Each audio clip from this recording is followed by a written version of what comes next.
Tips and tricks for bringing your game into the metaverse. Highlight of the day, I think.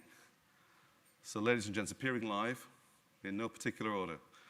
Stacy, Neale, Communications Manager, Early Worlds, right here. Then we have Matt, Matt Rutledge, co-founder of BAYZ. Your friend of mine, Ben Cousens, head of business development at ZEBEDEE. And then we have from Aglet, Tim Richards, head of design at the end. Yay, fantastic. So, I'm hosting this one. I got my questions already. Okay, Metaverse. We talk about Metaverse all the time. Let's start with the old Metaverse word then, fellas. Don't know who's going to go first. When is a Metaverse not a Metaverse? Because apparently everything is a Metaverse. What feature should the devs in this room and everybody on Zoom, by the way, the people on Zoom, you can't come to the party tonight at Spin. Sorry. When is it not a metaverse? Come on, when is the rug being pulled out from under us? What have these guys got to do to earn the title metaverse in the thing that they're development? Who's going to go first? You've got a mic right there. Go for it. Happy to kick us off. I actually loved the way that one of the previous panelists spoke about this, which is the interoperability with other metaverses. I think that's a leap that you must take in order to be a proper, Web3 based game. Is just that comfortability and opening yourself up to, an exchange of users with other titles or interoperability with other universes. And I think that some of these walled gardens that are being built will end up losing out in the future, just because of the speed that decentralization allows for. That collaborative mindset and that Web3 mentality just really opens up a lot of doors, and I think the ability to speed along development, especially when you turn over control to the community, user-generated content, and even game mods, really allows a game to operate more at speed. Cool. Stacy, what's the magic ingredient in a metaverse?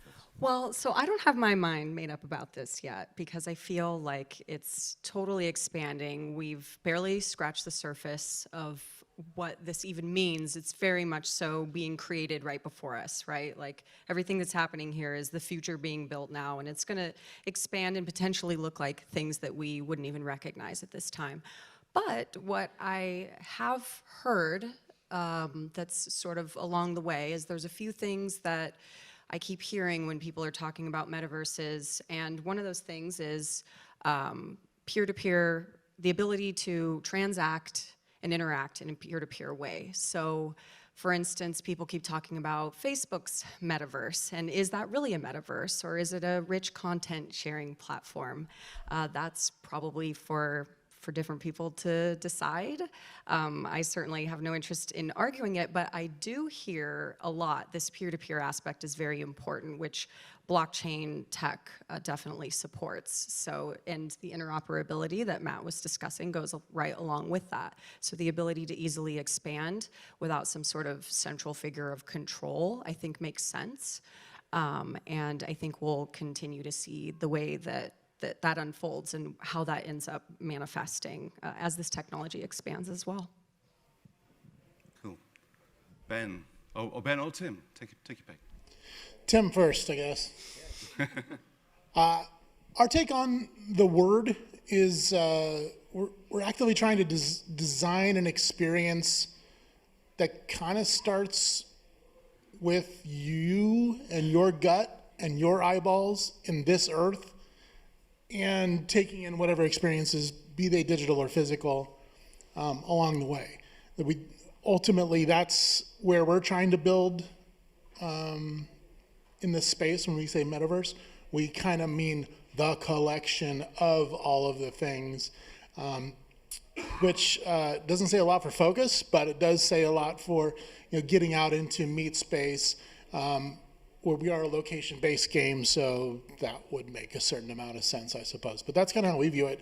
Nothing against people's, put your goggles on and go be a gargoyle or whatever you want to be. Like that's a great experience. But ultimately, you take those things off and you're walking down the street, and we're interested in that. That's I guess that superset of experiences. Cool, Ben, your thoughts? Yeah, I'm going to agree with you a fair bit, but apart from the fact that I think metaverse is just an empty marketing term that doesn't really mean anything, if you think about it by definition, there can only be one, because meta is the intra-layer between universes. That's what metaverse means. Like, it doesn't, if you pluralize it, it no longer makes sense in linguistic terms. So it's definitely a marketing term to pluralize it. You're going to have virtual worlds that interoperate between one another. They communicate financially, value transfer between them will be seamless, as will asset exchange be. And that is the metaverse, just like it's the layer between. I think it's that simple. So the Mythical Games guys, they talked a lot about, I think it's a really big talking point, is the barriers to entry, the amount of friction that we've all got to work through right now. What's going to happen? I mean, what do we need to do as regards onboarding to make this as simple for mere mortals? What's the first thing that needs to change? What do you think, Stacy? Well, for easy onboarding, speaking as far as blockchain gaming goes, I would say be very careful about which chains you choose to have your mechanics on and which chains you don't. And for instance, Alien Worlds, we have our primary game mechanics on Wax and BSC, partly because of the low entry costs, basically low to no barriers of entry in certain respects, and then large communities. And it was also very easy for us to mint tons of NFTs on Wax. And so a lot of those things are gonna need to be thought about, you know, when you're building. And yeah, barriers of entry, I mean, that's a great question that we're all literally in the process of thinking about and researching. And definitely for us, like chain choices is huge. Yeah. Yeah, Matt, yeah. Making things easy. Couldn't agree more. I think this is the obviously billion, potentially $1 trillion question, right? Is how do you create a smooth onboarding experience for blockchain games? I'll add to this just by giving a few examples from my personal experience and with BAYZ, my company. We're working with some great game developers who are experimenting with structures from a game design perspective about how to integrate blockchain. We have these great hybrid models where there's a free-to-play version of the game, allows you to tap into traditional app stores, provide a fiat option for players, and then NFTs and Web3 elements are added on in a variety of ways, either by having a separate game mode just for the blockchain gaming competition.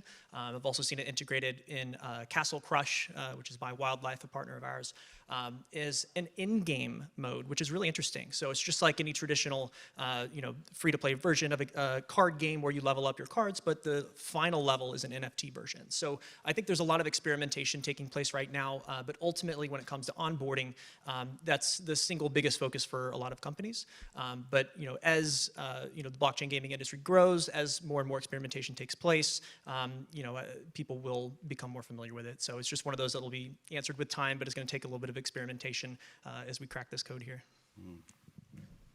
I think from a development perspective, this is all like a really new space, right? So you're changing behavior. People are used to like, oh, I want to sign in with Google or whatever, right? And to change behavior, you have to either make it easier, which I think everyone kind of, make it easier. But there are some hurdles to making it easier that just aren't going to go away in terms of like your authentication and passphrases and things like that. The other way to change behavior is to create desire. And, with as many newcomers into this space, I'm not sure there's real clarity with what they're getting into, and thus there's not enough desire to get through. I mean, we have for Aglet, we have this onboarding.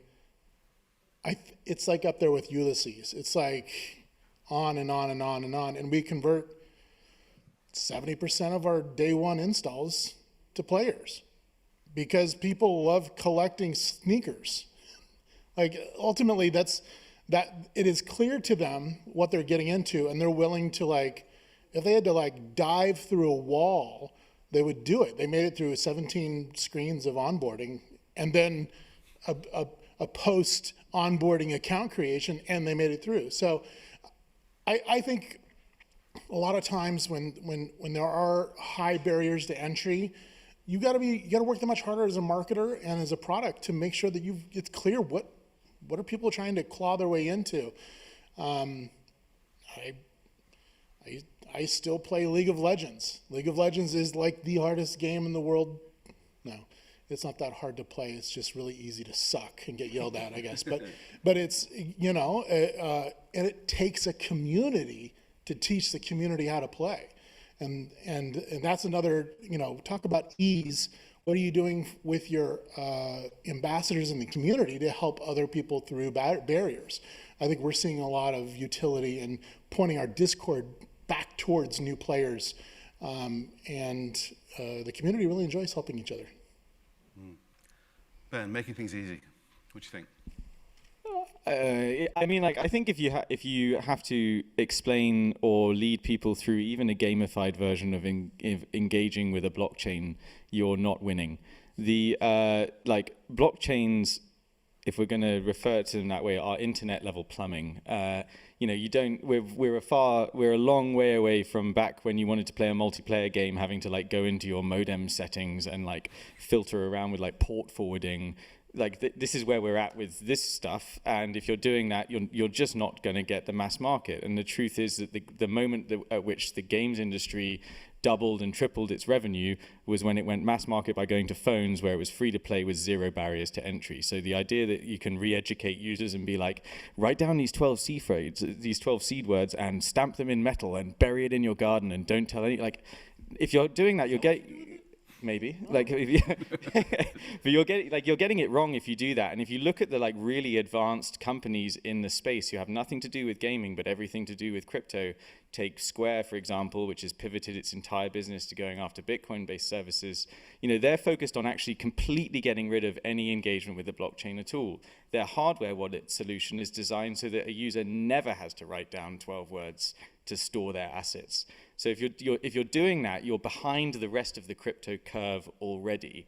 You should be focusing on like what service providers, what partners do you need to integrate with or make use of in order to deliver an experience that gives your players the thing you want to give them in a really seamless way.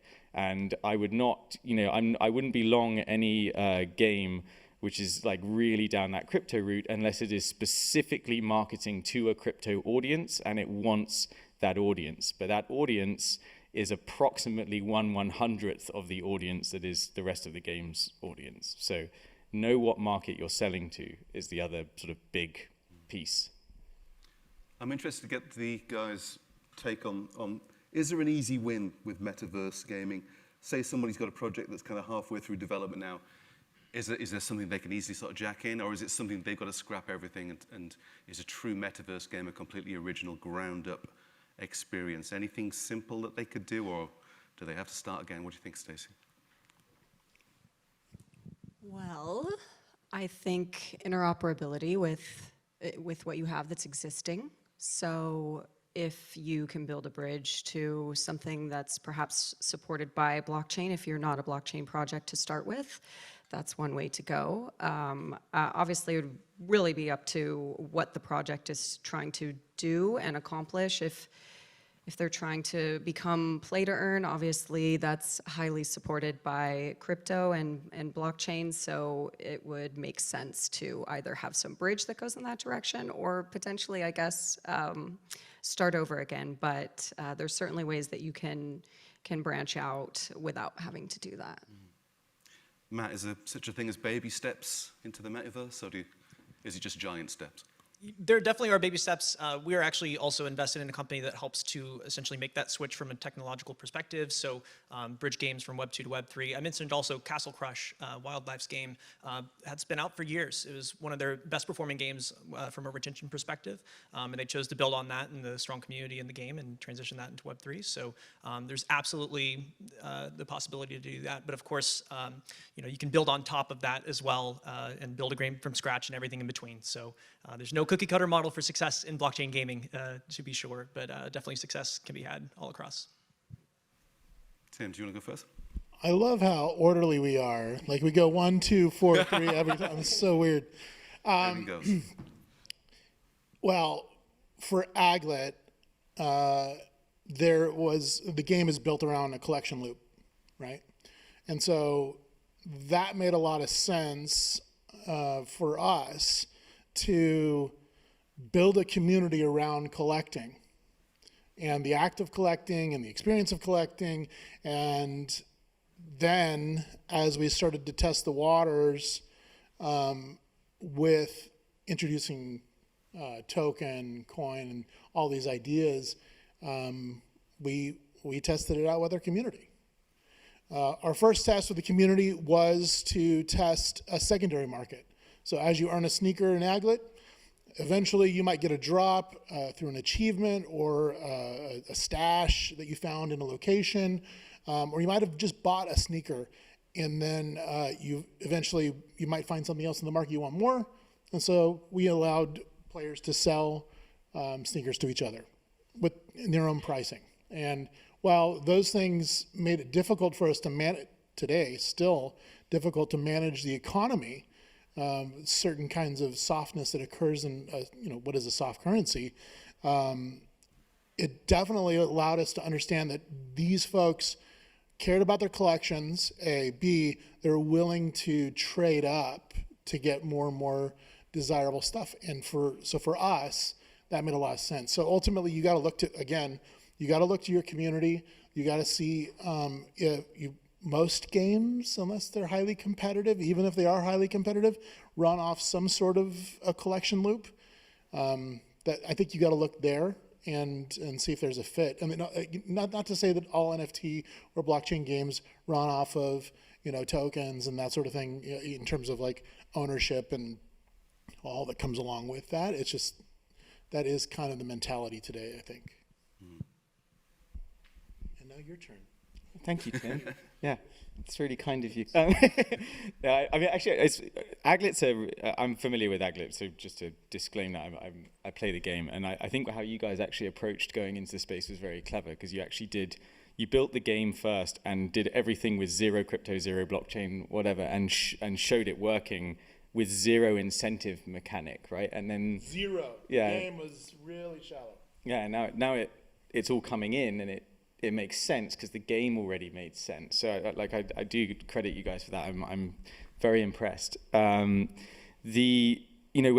terms of dipping toes into the metaverse, I think it's up to games developers and designers to think about what it is they want to do, and really you face. I mentioned earlier on a different panel that what does crypto let you do? There's kind of two very simple ways of looking at it. One is asset ownership, so you can provably own something, and the other is there's bidirectional value transfer. So no longer does money just go into the game; it also comes out. And so you can, at a very high level, you could say, okay, do I want asset ownership in my game? I.e., do I want collectible things? And collectibles, independent of blockchain, is a massive market measured in the hundreds of billions. There's that side of it. Or do I want my players to be able to earn from this game? And earning is a different thing. Earning is really, it's money transmission. You're paying your players, and most of the mechanics work in a kind of revenue share model, or through they're trying to do tokenomic systems to make the economy balance, but ultimately there is a tidal wave of selling pressure eternally on the token in question because you're earning. So there's those kind of things, and what we do at ZEBEDEE is we make the earn part an out-of-the-box solution, and we do it in a regulated way, so you're actually giving players money. You're not giving them an abstraction of money, you're giving them the real thing. And it's very quick and easy to do. So if you're looking, I mean, this is like shameless self-promotion, but if you are looking to dip your toes in, most devs, we've got 20 plus developers building on us now. It's taken them on average a week and a half to put money in their game and make it bidirectional. There's 12 of those games in the App Store. 4 are now in scaling mode from the user acquisition point of view. We're adding 2 to 3 developers a month. It's very easy. And the nice thing is it's regulated and above board, and you don't have to worry about the SEC coming and smashing you in the face. So, yeah. Cool. Let's talk NFTs. There are signs, and certainly the naysayers are loving it right about now, that values are beginning to dip, perhaps, or at least stabilize, as they say. How do you see the market developing? What is NFT 2.0, shall we say? Is it going to be replaced by something else, or is it just going to get taken on and people are going to live with it? Tricky question, so I'll let you decide who goes first on this one. Have you seen the market today? I haven't. I've been too busy. It's not pretty. Oh. happy to take a stab and go out of order go here, right ahead. if I may.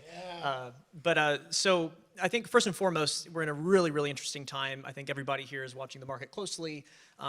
It's what a wild industry we're in, that we're in a dip, right? But yet last week was the best day ever for single volume of sales on OpenSea.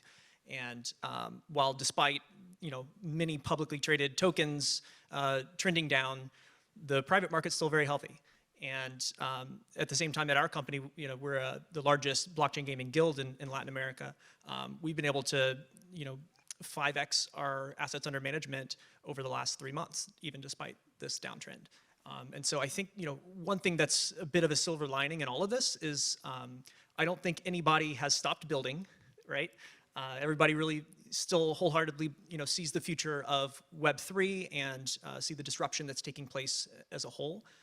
But then also there are these little case studies that are proving just how resilient this industry is.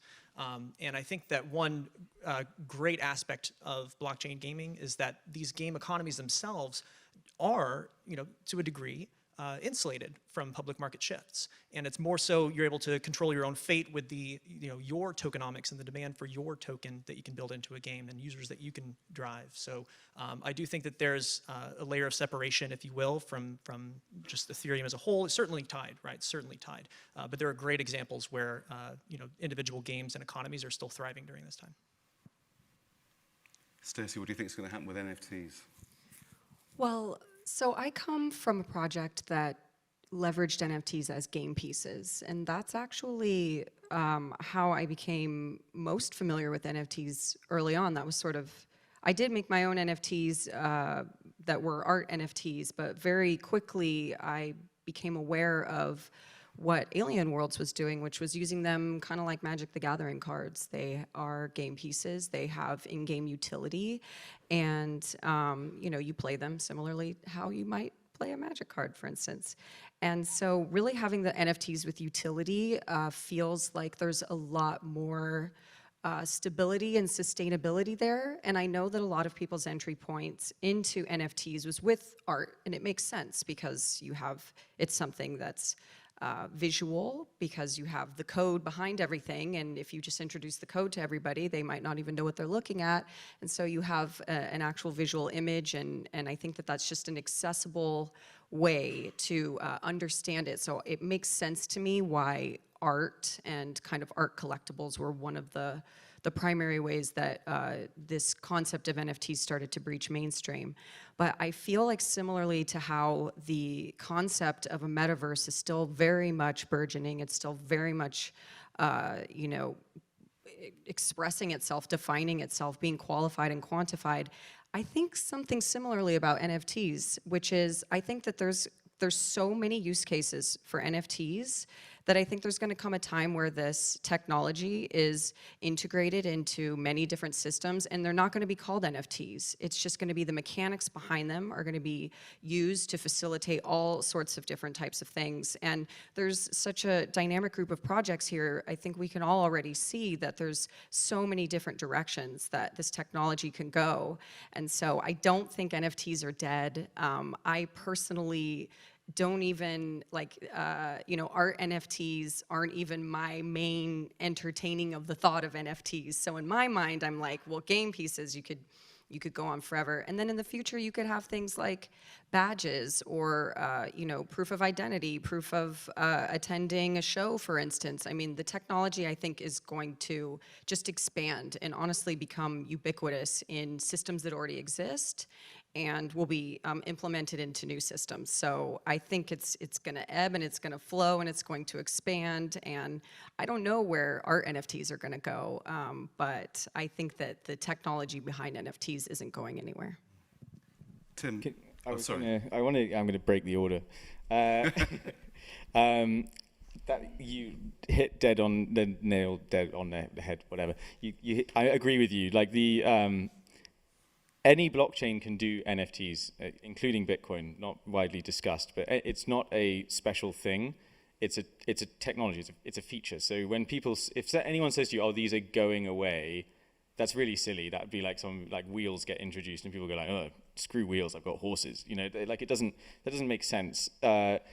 But there are thought exercises to go through, and I think that's one of them. That like if NFTs are to succeed, if they're here to stay, independent of the speculative mania and cycles that we go through, and we've definitely just gone through one, and we may still be going through it. Who knows?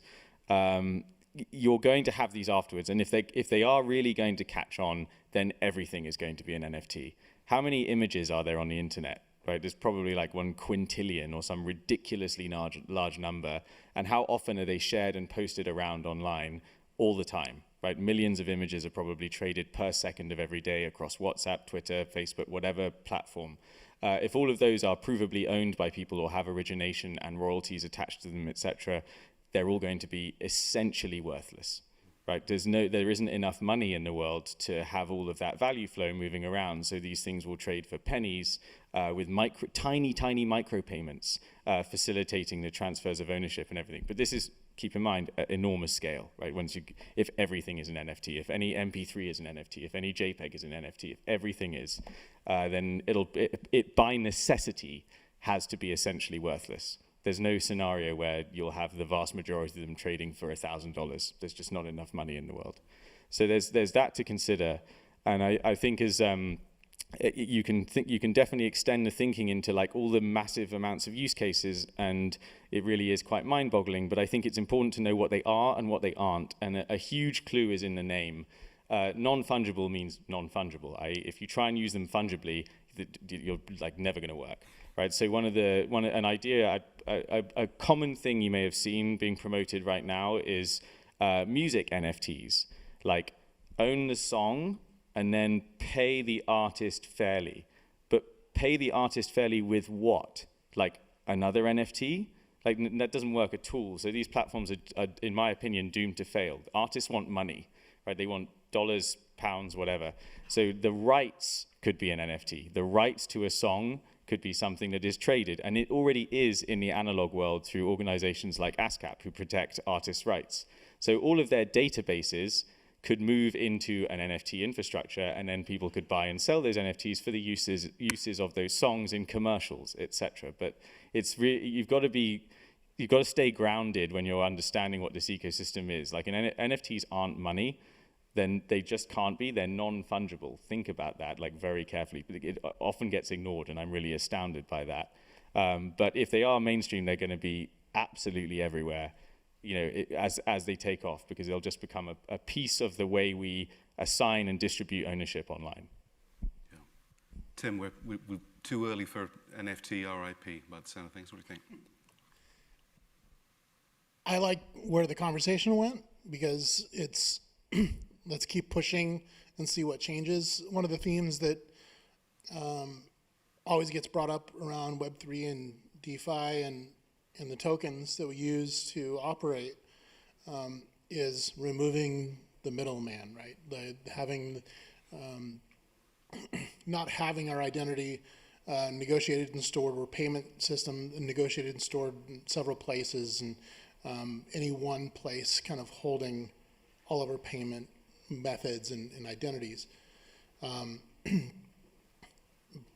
I think one disruption that we'll see, and I'm not even sure everything has to become an NFT for this to happen, is I think that we're going to see disruption in how advertising works and how brands work.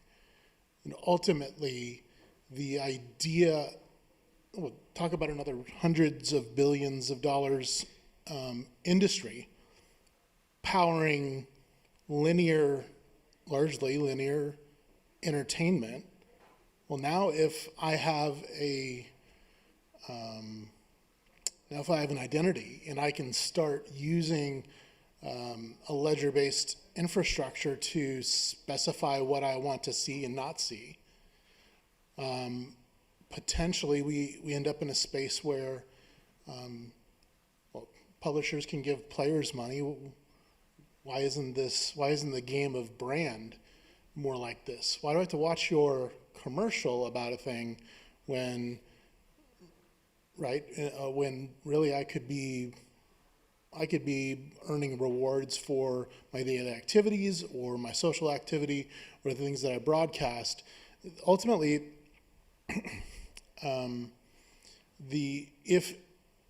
if people end up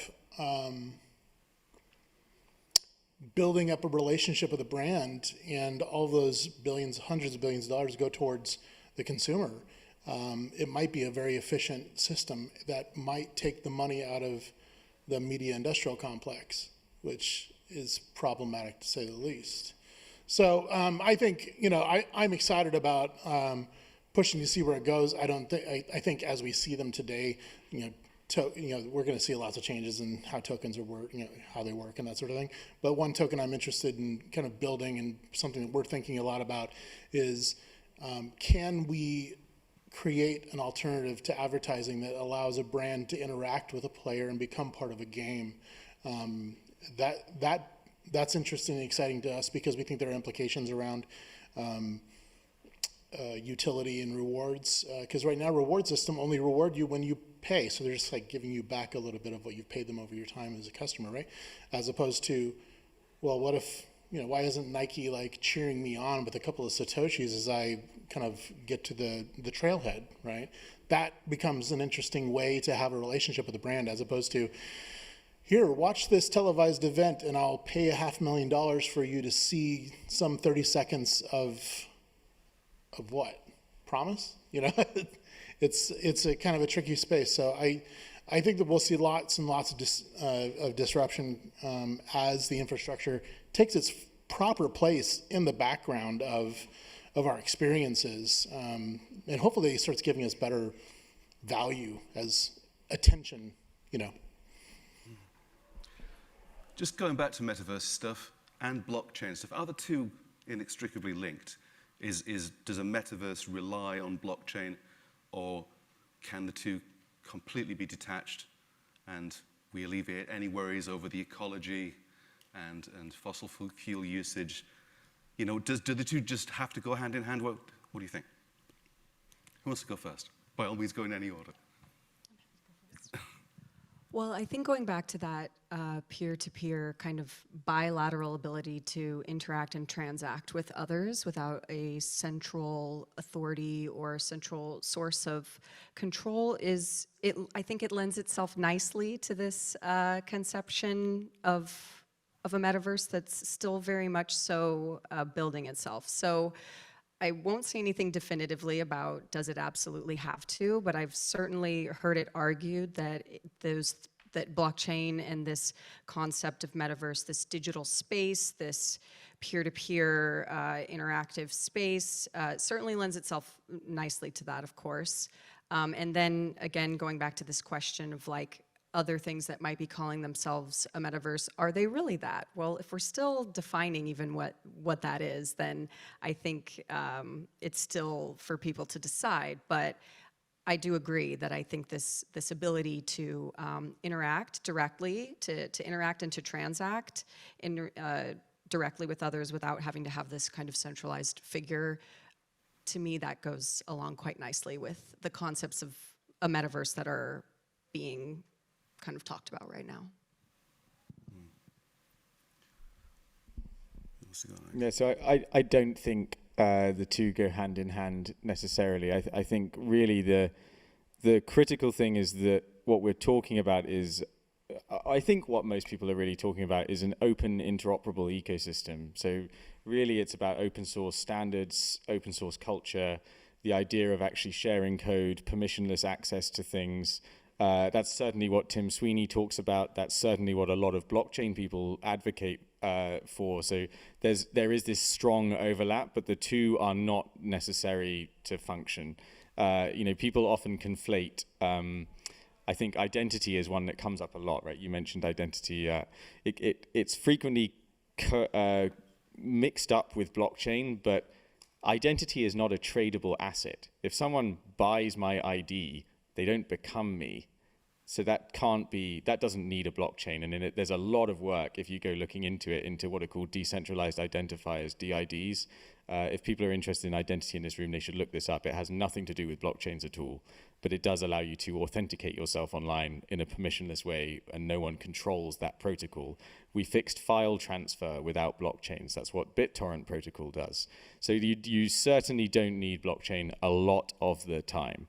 That said, when it comes to value transfer, I do believe that the banks have dug their own grave by effectively regulating themselves into making themselves too cumbersome for end users and what real consumers want to do when they transact online. And that's why blockchain is stepping in and filling that void. But that could have not been the case if we hadn't spent 30 years just regulating until everyone has to provide proof of their home address and their cat's name and whatever just to send someone 50 cents. That they basically just broke the system themselves, and that's the classic disruption sort of paradigm, right, where it comes in. But I really think the metaverse is like an upgrade to the internet. It's a set of new protocols that are additive to the internet stack that enable 3D environments, 3D worlds to have all of this interoperable stuff, whether it's assets, whether it's avatars, whether it's things to buy. All of that is going to be open and speak to one another in the same way the web does to websites speak to one another too. So yeah, not necessary but likely to be part of it. Yeah, Tim, your thoughts? Nothing to add there. That's exactly right. I think as our experiences, the stakes of those experiences rise, identity is necessary to be resolved, right? And as long as that's better than it is today, then I think we're heading in the right direction, right? But I think that's why they get tied up, right? Is the stakes of our interactions rise. We have to resolve an identity. We have to do it in a more efficient way. So, yeah. Cool. Fellas, we're almost at the end of day one. Any questions? Anybody got any questions? Microphone right here.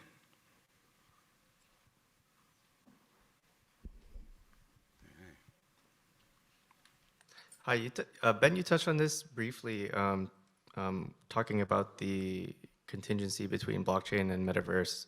I think it was 2010 when I sold my first Team Fortress 2 hat. I bought a computer from some dude I met on Counter-Strike when I was 17, and that was very metaverse for me. But if I'm Valve and I'm making Counter-Strike 3 or Team Fortress 3, and I have I have this ecosystem, this centralized token, not on the blockchain ecosystem. What's the value that I get by starting to migrate to the blockchain when I can already withdraw from my Steam account? Is it because the value of the Steam marketplace that they have that advantage where they don't have to migrate? Or for other developers talking about game first, if I have this great game already, don't I want to keep people in my ecosystem and centralize it to provide this really high quality experience between people? Sounds like you. I get asked about opening up closed economies quite a bit, and I think there's nothing wrong with building and running a company that owns IP and profits off that IP and delivers a service, right? That's what Valve do. They make games and they run a store. When Epic talk about opening up and being a more interoperable ecosystem, they're not talking about opening up the store, because the store makes them money and keeps the lights on. They're not talking about opening Fortnite up, because Fortnite makes them money. They're talking about letting the system speak to one another. So I think it's one way a way to think about it would be, I don't think Steam needs to tokenize itself and go on a blockchain, but maybe they start accepting more payment methods, as alternatives to the dollar or yen or whatever, because it opens up their market. It allows them to achieve more commercial exploitation, make more money. And by opening up in that sense, maybe that allows users to bring different assets into games. And maybe they decide, now that these assets are flowing in and out of this ecosystem, perhaps we should add support for those assets in some of our games as well and see what happens. So I don't think it's an overnight, bam, it's opened up and now Steam is a DAO and like we're all like floating around with Steam. No, that's not how it's going to be. Like they're not going to do that. They have no incentive to do that. They may have an incentive to issue, God forbid, Valve coin, and then like that is like going into the Valve arcade and Valve coins power Valve games, but you need to get out to money and you pay money to get in. So like that's like still a closed ecosystem, even if it's permissionless and open. Valve controls that ecosystem. Kind of like with auto chess, it's created in that Valve mod, right? And then they're all struggling to monetize. They created Underlords, right? Created TFT, and it's like a race. Yeah. But if it was tokenized or some kind of like, they could monetize and almost like a DAO in it. Yeah. Yeah. Okay. I don't think interoperability means the like collapse of companies into like this massive, like shared communist paradise online. Yeah, yeah. Like there's always the profit incentive, and there's always like motive to build something and capture value. That's not inherent to technology. That's like a human trait. And so there will be companies in the metaverse. Like there will be banks and there will be loans and all of this stuff. Like you're seeing a bit of it in DeFi, I guess. Well, thank you guys. It's been a great panel. Yeah. Any further comments on that, or one more question? Yeah, so kind of in a similar vein, I think a dream in the metaverse is that you do have kind of interoperability of assets between properties, but there's a huge incentive to be the property that's selling the assets and not a very big incentive to kind of take in a lot of assets that other companies have sold and give a good user experience using those assets. Do you guys have insights into how to incentivize developers to use third-party NFTs, even though they're not the ones actually profiting from the sales? I can give two examples of that I think are really great here. One of those being an NFT project called Rumble Kong League, and this is a 10K profile picture collection. There's many of them out there, but they're also building a blockchain game. And so for that type of company, the question becomes, how in the world are we going to scale our player base? Because they can't release more of that same type of collection, right? It's locked at 10K, but you still want to have users. And so what they're doing is they're building a game that's going to allow other collections to come in and play basketball with the Kongs as part of the gameplay. However, of course, Kongs will get a stat boost. There's other separations like, Kongs will have increased earning potential with the play to earn mechanics, whereas external collections will have a limited earning collection. And then there's also the ability to play for free, right? Just to try the game out itself. So that's one way that's generally introduced. And so the value for Rumble Kong League is that they can scale the player base. People can try out the game and then potentially purchase a Kong. The second one is a project called BYOP. It's called Bring Your Own Pills. And their whole model is to decentralize. And essentially, it's a world where there's land and you can harvest resources from the land and mine minerals, et cetera. But then you manufacture products that are used in other games.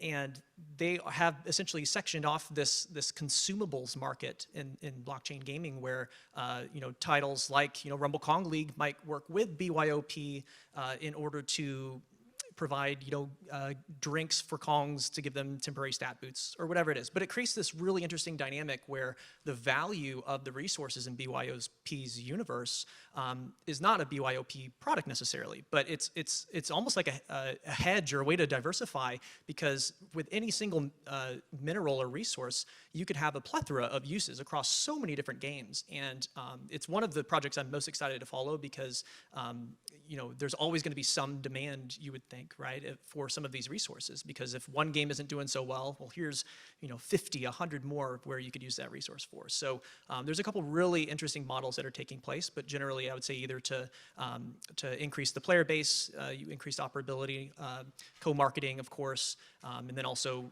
really creative opportunities to basically create more sinks for resources. One thing that comes to mind immediately is if your game is social and creative in any way, then that makes a lot of sense for if you could allow folks to bring tokens and art in for creating and crafting or modding the way things look, that doesn't end up kind of blowing the game up because of how many polys are between platforms and that sort of thing. That becomes really interesting in terms of like, can I decorate my stuff, in the world with art that I hold or a token that I hold? Because that really kind of could potentially lengthen that long tail, and they could live between games. So that's actually something we've done a little bit of thinking about, and we're excited about that idea because we've dabbled in creator challenges, allowing people to design their own sneakers basically. And while in our creator challenges we can't allow outside IP to make its way in, once folks can connect a wallet and use art from a token that they hold, that might be possible, right? And we get excited about that. Cool. Thank you. Fellas, great panel. Tim, Ben, Matt, Stacy. Big hand for the guys. That's fantastic.